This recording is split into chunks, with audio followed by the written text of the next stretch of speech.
Everyone, my name is पूजा सिंह। मैं बेंगलोर से हूँ और मैं कैंगन के बारे में आप लोगों को कुछ बताना चाहती हूँ।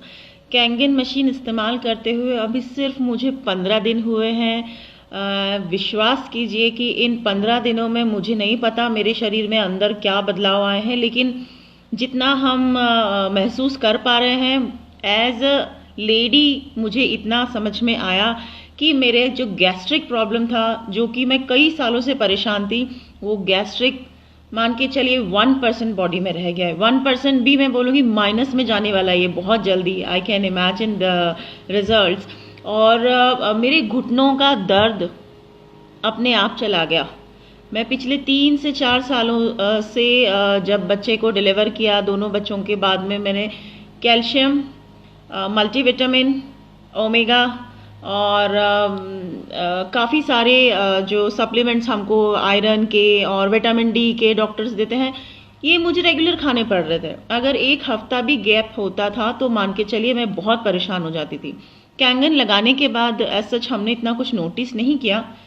एक दिन बच्चे को नहलाने के बाद, स्कूल भेजने के बाद आई रियलाइज कि मैंने बिना स्टूल के बैठे हुए उसको नहला के और स्कूल के लिए रवाना भी कर दिया। बाद में मुझे याद आया कि मैं तो अपने घुटनों पे अपने आप बैठ के उठ गई। मतलब 35-36 के एज में मैं इतना परेशान थी कि कैंगन तो मेरे लिए वरदान साबित हुआ है। पेस्टिसाइड जब हम निकालते हैं अपने हाईली एसिडिक वाटर से तो देखते हैं तो मतलब ऐसा लग रहा था कि इतने सालों से क्यों जहर खाया जा रहा था। तो कैंगन वरदान है मेरे घर के लिए, मेरे बच्चों के लिए। एक और चीज़ बताना चाहूँगी बच्चों से। मेरे छोटे बेटे को दिल्ली से आने के बाद वीजिंग की प्रॉब्लम बहुत ज़्यादा हो गई थी।